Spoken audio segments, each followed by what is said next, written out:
नमस्कार दोस्तों, डेट है आज की 1 दिसंबर 2021 और स्वागत है आपका एटोयल डिस्कशन में। आज 3 इश्यूज हम डिटेल से डिस्कस करेंगे। सबसे पहला इम्पोर्टेंट आर्टिकल, अफगानिस्तान में इंक्रीज होती ड्रग प्रोडक्शन और इसका इंडिया समेत दूसरे देशों पर क्या इम्पैक्ट पड़ेगा, क्या करना चाहिए। दूसरा आर्टिकल, इंडिया में इनफॉर्मल इकोनॉमी के श्रिंक होने से संबंधित है। ऐसा ही आर्टिकल हमने 3-4 दिन पहले पिछले हफ्ते में भी डिस्कस किया था, तो उसी से संबंधित है। ये आर्टिकल भी थोड़े अलग पॉइंट्स हैं। यहाँ पे ये आर्टिकल है 15th फाइनेंस कमीशन की रिकमेंडेशंस के बाद लोकल बॉडीज़ को हेल्थ ग्रांट मिलेगी। ये एक बढ़िया मौका है लोकल बॉडीज़ के पास हेल्थ सिचुएशन को इम्प्रूव करने का, लेकिन इस ग्रांट को यूज़ किया जाए उससे पहले कुछ सजेशंस राइटर देते हैं। कोट आज का है बुद्धा का, be kind to all creatures, this is the true religion. असली धर्म ये है जब आप देखो सभी क्रिएचर्स, जो भी क्रिएचर्स हैं, चाहे वो प्लांट्स हो, एनिमल्स हो, सबके प्रति काइंड रहते हो, उदार रहते हो। तो ये कोट आप इस्तेमाल कर सकते हो एथिक्स में खास करके। चलिए डिस्कशन स्टार्ट करते हैं। फर्स्ट इंपॉर्टेंट आर्टिकल, अफगानिस्तान में इंक्रीज होती ड्रग्स की प्रोडक्शन से संबंधित है। आप जीएस पेपर सेकंड के इस टॉपिक से आर्टिकल को रिलेट कर सकते हो। देखो, जब तालिबान अफगानिस्तान में सत्ता पे काबिज नहीं हुआ था ना, तो जब भी हम अफगानिस्तान से संबंधित आर्टिकल्स डिस्कस करते तो एक चीज़ हम ये जरूर डिस्कस करते, अगर तालिबान सत्ता में आ गया तो अफगानिस्तान में ड्रग्स का प्रोडक्शन, ओपियम का प्रोडक्शन इंक्रीज हो जाएगा और इंडिया में ज़्यादा ड्रग्स की स्मगलिंग होने लगेगी। हमेशा से इंडिया को ये चिंता सताती थी और अब इंडिया का जो डर है वो सही भी साबित हो रहा है, क्योंकि तालिबान के सत्ता में आने के बाद अफगानिस्तान में ओपियम का जो प्रोडक्शन है वो इंक्रीज हो रहा है। United Nations office on drugs and crime की रिपोर्ट के अनुसार अफगानिस्तान में लगातार 5वें साल 6000 टन ओपियम का प्रोडक्शन हुआ। देखो, ओपियम से ना एक मेडिसिन बनती है ओपिएट। ये मेडिसिन इस्तेमाल होती है स्लीपिंग पर्पजेस के लिए या फिर पेन को कम करने के लिए। इस ओपिएट मेडिसिन का जो प्रोडक्शन है वो भी इंक्रीज हो रहा है। देखो, जैसे ही तालिबान अफगानिस्तान की सत्ता पर काबिज हुआ ना, तो आपको पता है वेस्टर्न कंट्रीज ने और काफ़ी सारी इंटरनेशनल ऑर्गेनाइजेशंस ने अफगानिस्तान के जो फंड्स थे वो फ्रीज कर दिए, क्योंकि ज़बरदस्ती तालिबान सत्ता पर काबिज हुआ था, इलेक्शंस के थ्रू नहीं हुआ था। तो आज के समय में तालिबान को ना पैसे चाहिए अफगानिस्तान की सत्ता चलाने के लिए, पैसे उनको मिल नहीं रहे हैं। तो तालिबान इस सिचुएशन को एक्सप्लॉइट करना चाहेगा कि हाँ, अभी तो कोई रोकने टोकने वाला नहीं है, ज़्यादा से ज़्यादा ओपियम प्रोडक्शन करवाया जाए, उस पर टैक्स वसूला जाए, हमारे पास रेवेन्यू होगा, हम अफगानिस्तान को चलाएंगे। लेकिन खामियाजा भुगतना पड़ेगा ना सिर्फ इंडिया समेत नेबरिंग कंट्रीज़ को, बल्कि पूरे वर्ल्ड को। आप ट्रेंड देख सकते हैं, 15 अगस्त के बाद से ही इंडिया में ओपियम की काफ़ी सारी खेप पकड़ी गई है। गुजरात में सितंबर में 3000 किलोग्राम जो हीरोइन की खेप थी वो पकड़ी गई थी। उसके बाद अक्टूबर में भी 120 किलोग्राम जो ड्रग्स हैं वो पकड़े गए हैं। मतलब ये तो देखो सिर्फ टिप इन द आइसबर्ग है। सोच के देखिए, ये तो वो चीज़ें हैं जो पकड़ी गई हैं। न जाने कितनी ड्रग्स इंडिया में आ गई होगी जिसका एजेंसीज को पता भी नहीं लगा। ये एक अनुमान होता है, जितना एजेंसीज पकड़ती हैं ना वो सिर्फ 1-2% ही होता है, बाकी 99-98% तो वो एजेंसीज की निगाह से आए बिना देश में फैल जाता है। और हमारे देश में ड्रग्स का जो कंजम्पशन है अगर इंक्रीज होगा तो इसके बहुत गहरे कंसिक्वेंसेस देखने को मिलेंगे। सोसाइटी में अनरेस्ट, आतंकवाद और उससे भी ज़्यादा। देखो, अफगानिस्तान में इस प्रकार से अगर ड्रग्स बेचे जाएंगे ना तो फ़ायदा किसको होगा? फ़ायदा डायरेक्टली इनडायरेक्टली टेरर ऑर्गेनाइजेशंस को भी होगा, जैसे लश्कर तोयबा, अलकायदा। तो इन ऑर्गेनाइजेशंस को पैसा मिलेगा तो वो इस पैसे का इस्तेमाल करेंगे इंडिया में अनरेस्ट पैदा करने के लिए, खास करके कश्मीर में। तो इंडिया में तो हर तरफ से नुकसान है। ना सिर्फ ड्रग्स का जो कंजम्पशन है वो इंक्रीज होगा इस वजह से, बल्कि अफगानिस्तान में उन टेरर ऑर्गेनाइजेशंस को फायदा होगा ड्रग्स बेच के, जो इंडिया के खिलाफ नफरत फैलाते हैं, इंडिया के खिलाफ वायलेंस फैलाते हैं। और वैसे देखो, सिर्फ एक रूट नहीं है जिसके थ्रू ये ड्रग्स इंडिया में आते हैं। ये ड्रग्स तो डायरेक्टली इनडायरेक्टली काफ़ी सारे रूट्स के थ्रू इंडिया में आते हैं। जैसे पाकिस्तान के थ्रू, श्रीलंका के थ्रू, अफ्रीकन कंट्रीज जैसे मोजाम्बिक, साउथ अफ्रीका और इवन कतर के थ्रू।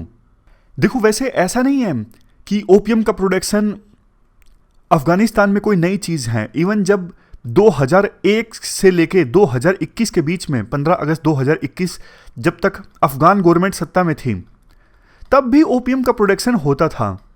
उसे रोकने का प्रयास किया गया अफगानिस्तान की गवर्नमेंट के द्वारा, लेकिन ज़्यादा सफलता हाथ नहीं लगी। उस समय जो ये इंटरनेशनल फोर्सेस, यूएसए समेत यूएसए के अलाइज कंट्रीज की फोर्सेस अफगानिस्तान में मौजूद थी ना, ये क्या करती थी, जहां उन्हें ओपियम का खेत दिखता, उस खेत की फसल को तबाह कर देते थे बिना किसान को कंपनसेशन दिए बिना। तो ये तरीका अपनाया गया अफगानिस्तान गवर्नमेंट और इंटरनेशनल फोर्सेस जो मौजूद थी अफगानिस्तान में ओपियम प्रोडक्शन को खत्म करने के लिए। लेकिन इसका ज़्यादा फायदा नहीं हुआ। जब तक देखो आप अल्टरनेटिव लाइवलीहुड अपॉर्चुनिटीज नहीं क्रिएट करोगे ना, तब तक आप वो किसान जो ओपियम उगाते हैं उनको मोटिवेट कर ही नहीं सकते दूसरे काम में लगने के लिए। उन्हें आप सॉल्यूशन तो दो ना। If not opium what then what, मतलब अगर आप ओपियम नहीं उगा रहे हो तो क्या उगाओ, कम से कम ऐसा उनको सॉल्यूशन दो, इंसेंटिवाइज करो दूसरे कामों के लिए, तभी देखो वो ओपियम की प्रोडक्शन छोड़ेंगे। तो अफगान गवर्नमेंट असफल साबित हुई 2001 से लेकर 2021 के बीच ओपियम प्रोडक्शन को रोकने में। और अब तो देखो तालिबान सत्ता में है। तालिबान तो खुद चाहता है कि हाँ ओपियम प्रोडक्शन ज़्यादा हो, इससे हमें ज़्यादा रेवेन्यू मिलेगा। तो क्या ही ओपियम की प्रोडक्शन रुकेगी अब तो अफगानिस्तान में। एक बात वैसे आपको बताऊं, देखो बहुत पावरफुल स्टेट्स भी ये जो नारकोटिक्स का व्यापार है ना, पूरा जो एक नेक्सस चलता है हमारे देश में भी, मुंबई में अंडरवर्ल्ड ड्रग्स की बिक्री करता है, उनके कुछ ऑफिशियल्स के साथ नेक्सस होता है, पूरा उनका एक नेटवर्क होता है। तो पावरफुल कंट्री भी काफ़ी बार ना इस नारकोटिक्स के नेटवर्क को नहीं तोड़ पाते। मैक्सिको में, ब्राज़ील में, कई देशों में ज़बरदस्त इनका नारकोटिक्स का नेटवर्क होता है और पावरफुल स्टेट भी इनको तोड़ नहीं पाते। ये ड्रग्स का व्यापार वहाँ पे चलता रहता है। और अफगानिस्तान, जहाँ पे तो तालिबान का कोई इंटरेस्ट ही नहीं है इस प्रकार के नेटवर्क को ख़त्म करने में, तो आप सोच के देख सकते हो कि अफगानिस्तान में आने वाले समय में कितना बड़ा ड्रग्स का जो साम्राज्य है वो बनने वाला है। और देखो कुछ यूरोपियन कंट्रीज़ को छोड़ दें जहाँ पे ड्रग्स अलाउड है। यूरोपियन कंट्रीज़ आपको पता है बड़ी बड़ी बातें बोलते हैं, इंडिविजुअल राइट है, ड्रग कंज्यूम कोई करना चाहता है तो करने दिया जाए। लेकिन सिर्फ कुछ ही देश ऐसे हैं, ज़्यादातर देशों में ड्रग्स बैन है। तो अगर इंटरनेशनल कम्युनिटी अफगानिस्तान को उसके भरोसे छोड़ देती है ना, तो आज नहीं तो कल जो ये इल्लीगल ड्रग्स है ना, यूएसए समेत बाकी यूरोपियन कंट्रीज जहां पे ड्रग्स इल्लीगल है वहां पर भी ये पहुंचेगा और उनको भी ये नुकसान पहुंचाएगा। तो बात ये है कि आप अफगानिस्तान को उसके हाल पे मत छोड़िए। लेकिन क्वेश्चन ये उठता है किया क्या जाए। चलो मान लिया कि अफगानिस्तान को उसके हाल पे नहीं छोड़ना चाहिए, तो क्या किया जाए। देखो आज के समय में ना अफगानिस्तान के लोगों को इंटरनेशनल कम्युनिटी की आवश्यकता है। अफगानिस्तान के लोग चाहते हैं अफगानिस्तान में एक legitimate, responsible, empowered, inclusive government establish हो। अफगानिस्तान की जो इकोनॉमी है पूरी तरह से कोलैप्स कर गई है, वहाँ पे गरीबी बहुत ज़्यादा बढ़ गई है, लोगों को खाने के लिए फूड ग्रेन्स नहीं है। तो इंटरनेशनल कम्युनिटी को चाहिए कि तालिबान के ऊपर प्रेशर डाला जाए कि वो इंक्लूसिव गवर्नमेंट इस्टेब्लिश करे अफगानिस्तान में, और इंडिया समेत विभिन्न देशों को ज़्यादा से ज़्यादा फूड एड अफगानिस्तान के लोगों को देनी चाहिए। इंडिया ने अपनी तरफ से अफगानिस्तान के मुद्दे पर 10 नवंबर को Delhi regional security dialogue organise किया था और रीजनल कंट्रीज तक पहुंचने की इंडिया ने कोशिश की थी इस डायलॉग के थ्रू।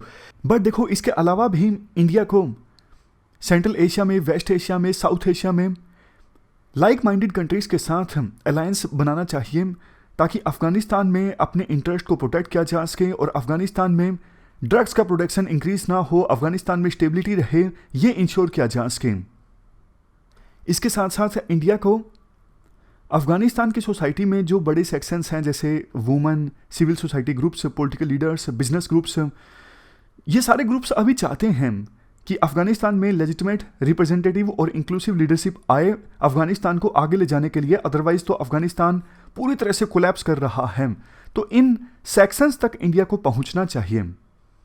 तो ये पूरा आर्टिकल हमने डिस्कस किया अफगानिस्तान से संबंधित। चलते हैं आगे। इसके बाद नेक्स्ट आर्टिकल इंडिया में इनफॉर्मल सेक्टर के श्रिंक होने से संबंधित है। आप जीएस पेपर 3 के इस टॉपिक से आर्टिकल को कनेक्ट कर सकते हो। हाल ही में देखो स्टेट बैंक ऑफ इंडिया का एक रिसर्च रिपोर्ट सामने आई जिसमें यह कहा गया 2018 के बाद से ही इंडिया में जो इनफॉर्मल इकोनॉमी है वो श्रिंक हो रही है। इसका तो सीधा सीधा मतलब ये हुआ ना कि हमारे देश में जो फॉर्मल सेक्टर है वो मजबूत हो रहा है और इनफॉर्मल सेक्टर कमजोर हो रहा है। रिपोर्ट में यह भी कहा गया कि अब इंडिया में इनफॉर्मल सेक्टर का जो शेयर है वो सिर्फ 15 से 20% तक है 2021 में, जबकि 2018 में इंडिया की इकोनॉमी में इनफॉर्मल सेक्टर का शेयर था 52.4%। राइटर इस स्टेटमेंट से इत्तेफाक नहीं रखते। राइटर कहते हैं अगर देखो सच में ऐसा हुआ है तो इंडिया तो मिरेकल इकोनॉमी बन गया है रातों रात, क्योंकि देखो कोई भी अपर मिडिल इनकम इकोनॉमी जो है, चाहे वो लैटिन अमेरिका में हो या फिर आसियान का कोई मेंबर कंट्री हो, even low middle income country ने इस प्रकार से इनफॉर्मलाइजेशन से फॉर्मलाइजेशन का रास्ता तय नहीं किया है। और जबकि कोविड-19 की वजह से तो हालात और भी ज़्यादा खराब हुए थे, इनफॉर्मलाइजेशन और भी ज़्यादा बढ़ा था। कोविड-19 की महामारी की वजह से बहुत सारे फॉर्मल सेक्टर में काम करने वाले लोगों ने अपनी जॉब्स खो दी थी, तो फिर वो इनफॉर्मल काम करने लगे। तो होना तो उल्टा चाहिए, लेकिन एसबीआई की जो रिपोर्ट है वो कुछ और ही दावा कर रही है। तो इस पूरे इशू के तय में जाते हैं राइटर कहते हैं सबसे पहले तो देखो हमें जो इनफॉर्मल एंटरप्राइजेज है ना उनकी डेफिनेशन जाननी चाहिए। ये हमने 3-4 दिन पहले आर्टिकल डिस्कस किया था, उसमें भी आया था। राइटर कहते हैं जो international conference of labour statisticians organise हुई थी 15वीं 1993 में, ये इंटरनेशनल लेबर ऑर्गेनाइजेशन की कॉन्फ्रेंस थी। इसमें यह कहा गया कि वो हाउस होल्ड एंटरप्राइजेज जो सेपरेट लीगल एंटिटीज नहीं हैं, या फिर वो एंटरप्राइजेज जिनके कंप्लीट अकाउंट्स अवेलेबल नहीं हैं।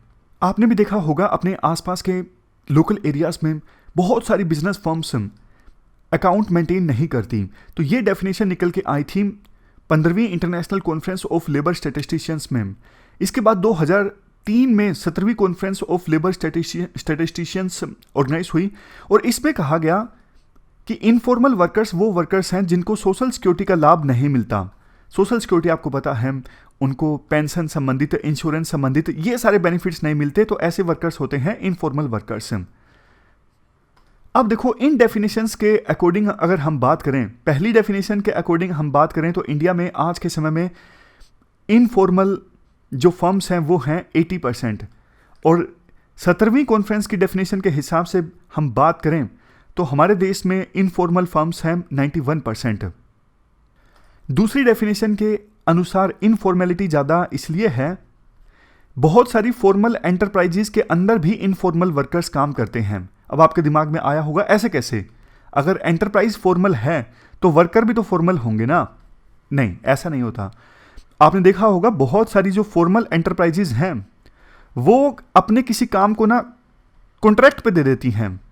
जैसे एग्जांपल आपको देता हूं, 1000 लोगों की एक फर्म्स है, लेकिन उस फर्म ने ना अपने एम्प्लॉयज़ को सैलरी देना, नए एम्प्लॉयज़ रिक्रूट करना, ये सब काम ना किसी एक लोकल फर्म को ठेके पे दे दिए, कॉन्ट्रैक्ट पे दे दिए, आउटसोर्स कर दिया मतलब काम। तो जो फर्म अब मेंटेन करती है सैलरीज इस बड़ी फर्म की, वो अपने वर्कर्स को सोशल सिक्योरिटी संबंधित बेनिफिट नहीं देती। बट देखो ये जो वर्कर्स है ना, इनडायरेक्टली काम तो बड़ी फर्म के लिए ही कर रहे हैं जो फॉर्मल फर्म है, लेकिन इस बड़ी फर्म ने चालाकी खेलते हुए अपने काम को आउटसोर्स कर दिया ताकि वर्कर्स को सोशल सिक्योरिटी संबंधित लाभ ना देना पड़े। ऐसा बहुत होता है। तो इसका नतीजा तो ये निकलेगा ना, फर्म फॉर्मल है, एंटरप्राइज फॉर्मल है, लेकिन काम करने वाले वर्कर्स इनफॉर्मल हैं। तो फिर पॉइंट ये उठता है कि एसबीआई की स्टडी ने कौन सी डेफिनेशन को अडॉप्ट किया ये पता लगाने के लिए कि कौन सी बिजनेस फर्म या फिर एंटरप्राइज फॉर्मल है, कौन सी इनफॉर्मल है। तो आंसर इसका ये है, एसबीआई की स्टडी ने फॉर्मेलिटी की मल्टीपल डेफिनेशंस को अडॉप्ट किया, जैसे डिजिटाइजेशन, जीएसटी में रजिस्ट्रेशन हुआ है या फिर नहीं हुआ है, कैशलेस पेमेंट वो फर्म लेती है या फिर नहीं लेती है। लेकिन राइटर कहते हैं ये डेफिनेशन तो देखो किसी के द्वारा भी नहीं यूज़ की जाती है। Digitisation, registration and GST, cashless payment, ये बेसिक आप बोल सकते हो इंस्ट्रूमेंट है इंसेंटिवाइज करने के लिए एंटरप्राइजेज को कि आप फॉर्मल सेक्टर में आइए, फॉर्मलाइजेशन की तरफ आगे बढ़िए। लेकिन ये सब करवाना किसी फर्म के द्वारा फिर ये नहीं बोल सकते कि वो फर्म जो है वो फॉर्मल बन चुकी है। राइटर कहते हैं एसबीआई की जो स्टडी है ना वो एक बात कंफ्यूज कर रही है, जो हमने पिछले आर्टिकल में भी डिस्कस किया था 3-4 दिन पहले, जो इनफॉर्मल वर्कर से संबंधित डिस्कस किया था कि देखो इनफॉर्मल सेक्टर का जो शेयर है ना जीडीपी में वो कम हुआ है, ना कि ऐसा हुआ है कि अब पहले जो फर्म्स इनफॉर्मल सेक्टर में थी अब वो फॉर्मल सेक्टर में आ चुकी हैं। और शेयर क्यों कम हुआ है इनफॉर्मल सेक्टर का वो भी पता है। डिमोनेटाइजेशन के कारण, जीएसटी आने के बाद और कोविड-19 की जो महामारी आई, इसकी वजह से इनफॉर्मल सेक्टर पर ज़्यादा बुरा असर पड़ा, तो इनफॉर्मल सेक्टर की एक्टिविटीज़ थोड़ी कम हुई, इस वजह से उनका जो शेयर है जीडीपी में वो कम हो गया। लेकिन इसका मतलब ये नहीं है कि इनफॉर्मल सेक्टर जो है वो श्रिंक हो गया या फिर इनफॉर्मल सेक्टर से फर्म्स जो हैं वो फॉर्मल सेक्टर में आ गई। अब देखो इनफॉर्मल सेक्टर का जीडीपी में या फिर जीवीए में यानी ग्रोस वैल्यू एडिड में जो शेयर कम हुआ है ये परमानेंट भी हो सकता है ये टेम्परेरी हो। लेकिन हाँ, एक बात साफ है कि एम्प्लॉयमेंट में कमी जरूर आई है इनफॉर्मल सेक्टर में, स्पेशली नॉन फार्म सेक्टर में। वैसे देखो टोटल जो एम्प्लॉयमेंट है ना उसमें एग्रीकल्चर वर्कर्स का जो शेयर है वो तो इंक्रीज हुआ है 2018-19 से लेके 2019-20 के बीच है। और एग्रीकल्चर तो आपको पता है एंटायरली इनफॉर्मल है, चाहे एग्रीकल्चर सेक्टर में काम करने वाले वर्कर्स हों या फिर एग्रीकल्चर सेक्टर से संबंधित एंटरप्राइजेज हों, इनफॉर्मल सेक्टर है पूरी तरह से ये। इसके बाद राइटर कहते हैं एक और रीजन जिसकी वजह से एसबीआई की रिपोर्ट ये क्लेम करती है कि हमारे देश में इनफॉर्मल सेक्टर श्रिंक हुआ है, उसका रीजन ये है एसबीआई की स्टडी को ये लगता है ई श्रम पोर्टल में जिन वर्कर्स ने रजिस्टर करवा लिया, इसका मतलब वो वर्कर्स अब फॉर्मल सेक्टर में हो गए। लेकिन ऐसा नहीं है। ई श्रम पोर्टल में वर्कर्स का रजिस्ट्रेशन सिर्फ ये एक डॉक्यूमेंटेशन है, फॉर्मलाइजेशन नहीं है। फॉर्मलाइजेशन तो तब होगा ना जब उन वर्कर्स को सोशल सिक्योरिटी के बेनिफिट्स मिलेंगे, उन्हें पेंशन संबंधित लाभ मिलेंगे, उन्हें इंश्योरेंस संबंधित लाभ मिलेंगे। जब तक ये नहीं मिलेंगे तो सिर्फ रजिस्ट्रेशन कहाँ का फॉर्मलाइजेशन हो गया। रजिस्ट्रेशन तो इसलिए है कि हमारे देश में एक डेटाबेस हो। जैसे बहुत सारे माइग्रेंट वर्कर्स महामारी के बाद अपने घरों में गए थे तो कोर्ट ने पूछा था कि आपके पास क्या कोई डेटाबेस है, सरकार कहती है नहीं है, तो सुप्रीम कोर्ट ने आदेश दिया था कि डेटाबेस बनाओ ना भैया, कल को उनको बेनिफिट का लाभ मतलब कोई बेनिफिट प्रोवाइड करने हो, कोई राहत पहुंचानी हो तो आपके पास डेटा तो होना चाहिए ना। तो सरकार अब डेटाबेस बना रही है ई श्रम पोर्टल पर वर्कर्स का रजिस्ट्रेशन करवा के।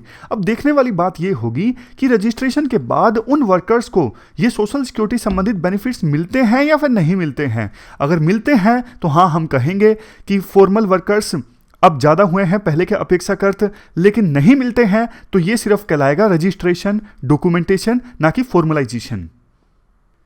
तो कुल मिला के इस आर्टिकल का जो एसेंस निकलता है वो यही निकलता है कि एसबीआई की रिपोर्ट का जो दावा है हमारे देश में इनफॉर्मल सेक्टर श्रिंक हुआ है, ये दावा सच नहीं है। आज भी हमारे देश में 84% जो नॉन फार्म इस्टेब्लिशमेंट हैं वो इनफॉर्मल हैं। सिर्फ फर्म्स का रजिस्ट्रेशन हो जाना या फिर वर्कर्स का ई श्रम पोर्टल पर रजिस्ट्रेशन हो जाना, इसका मतलब ये नहीं कि वो अब फॉर्मल सेक्टर में एंटर कर गए हैं। तो ये पूरा आर्टिकल हमने डिस्कस किया, चलते हैं आगे। इसके बाद नेक्स्ट आर्टिकल लोकल बॉडीज़ को हेल्थ इंफ्रास्ट्रक्चर सुधारने के लिए मिली ग्रांट से संबंधित है। आप जीएस पेपर सेकंड के इस टॉपिक से आर्टिकल को रिलेट कर सकते हो। क्या कंटेस्ट है? देखो 15th फाइनेंस कमीशन ने ना अपनी रिपोर्ट में ये रिकमेंड किया था कि 2021-22 से लेकर 2025-26 के बीच हमारे देश में लोकल गवर्नमेंट्स को 4,27,911 करोड़ की ग्रांट दी जाए और इसमें से 70,051 करोड़ की ग्रांट दी जाए हेल्थ इंफ्रास्ट्रक्चर इंप्रूव करने के लिए। तो इसमें से देखो इस पूरे पीरियड में यानी 5 सालों में 70,051 करोड़ में से 43,928 करोड़ मिलेंगे रूरल लोकल बॉडीज़ को और बाकी बचे हुए 26,123 करोड़ मिलेंगे अर्बन लोकल बॉडीज़ को।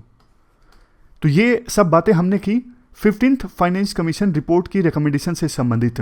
अब कंटेक्स्ट ये है, हुआ ये है, इसी रिकमेंडेशन पे काम करते हुए नवंबर 2021 में सेंट्रल गवर्नमेंट ने 8,453 करोड़ की जो ग्रांट है 19 स्टेट्स को रिलीज कर दी है।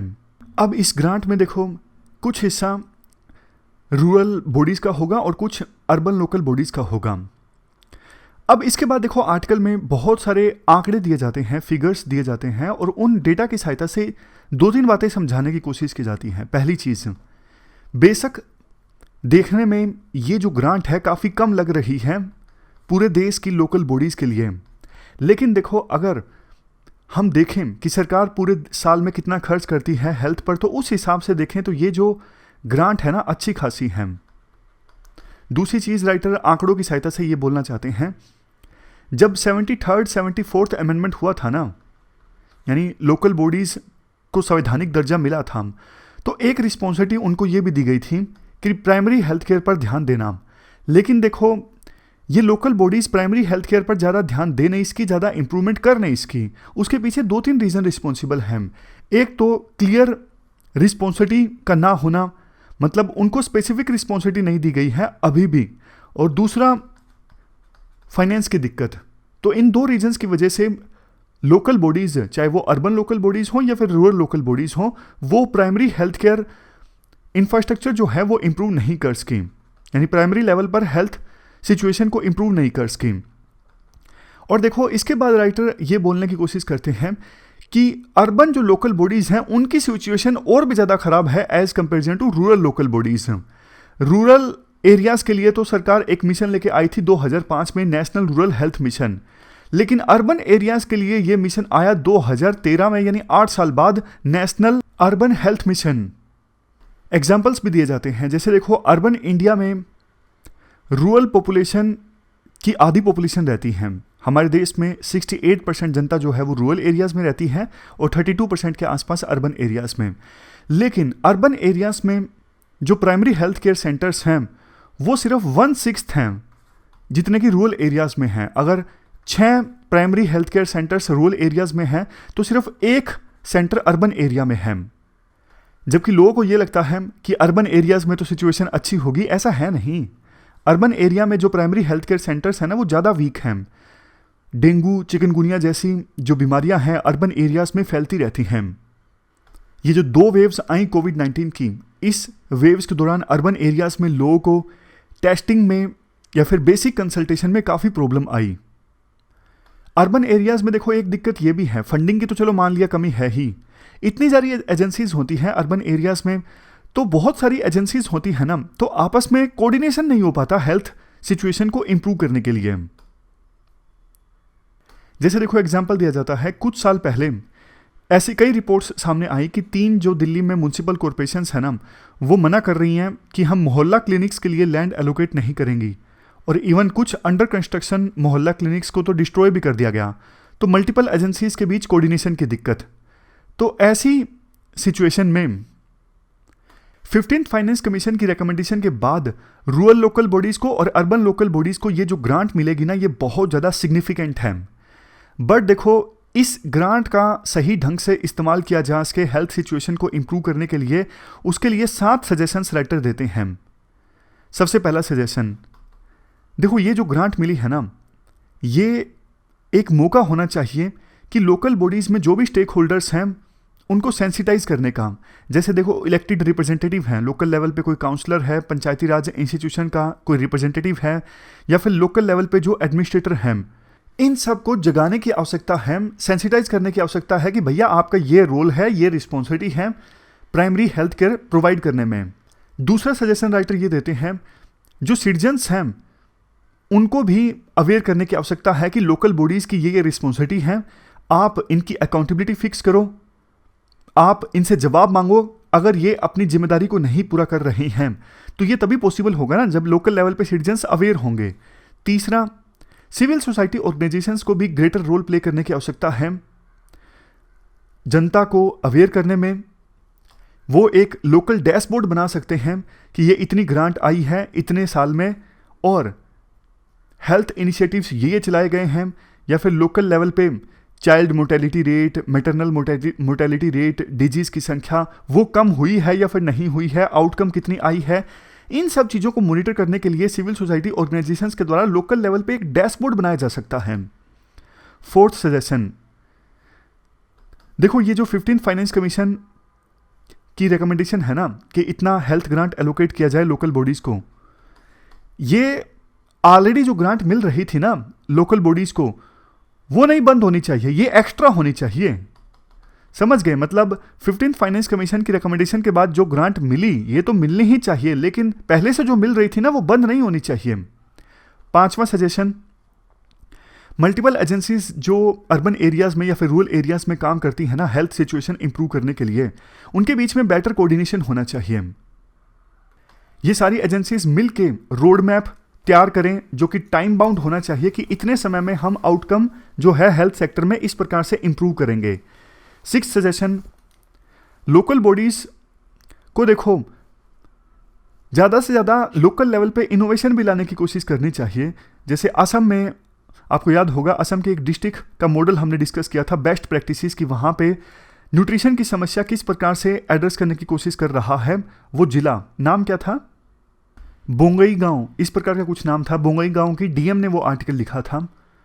तो जो रूरल लोकल बॉडीज़ में या फिर अर्बन लोकल बॉडीज़ में यंग एडमिनिस्ट्रेटर है ना, वो देखो ग्रांट मिलेगी अब तो वो कुछ नए नए इनोवेटिव हेल्थ मॉडल्स लेकर आएँ लोकल सिचुएशन को देखते हुए, ताकि ज़्यादा से ज़्यादा अच्छी आउटकम इंश्योर की जा सके।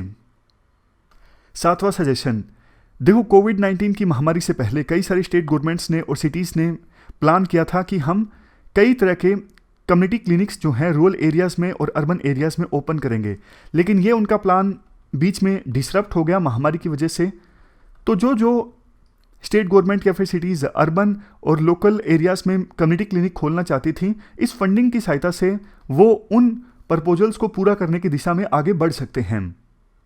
कंक्लूजन में ये कहा जा सकता है, देखो ग्रांट तो ज़रूरी है, पैसों के बिना तो कुछ हो ही नहीं सकता, लेकिन इसके साथ साथ हमें बहुत सारी चीज़ों पर ध्यान देना होगा।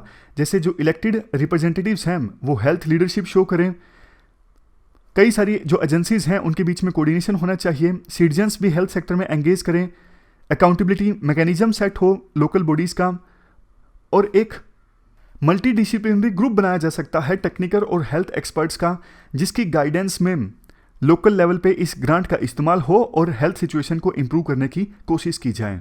तो ये हमने पूरा आर्टिकल डिस्कस किया लोकल बॉडीज़ को ग्रांट मिलने से संबंधित हेल्थ सेक्टर में इंप्रूवमेंट लाने के लिए। हमारी आज की इस डिस्कशन में इतना ही है। आज हमने 3 इश्यूज़ को डिटेल से डिस्कस किया। सबसे पहले अफगानिस्तान में ड्रग्स का बढ़ते प्रोडक्शन से संबंधित, दूसरे नंबर पे इनफॉर्मलाइजेशन से संबंधित, और तीसरे नंबर पे लोकल बॉडीज़ को मिली हेल्थ ग्रांट से संबंधित। Thank you very much for discussion.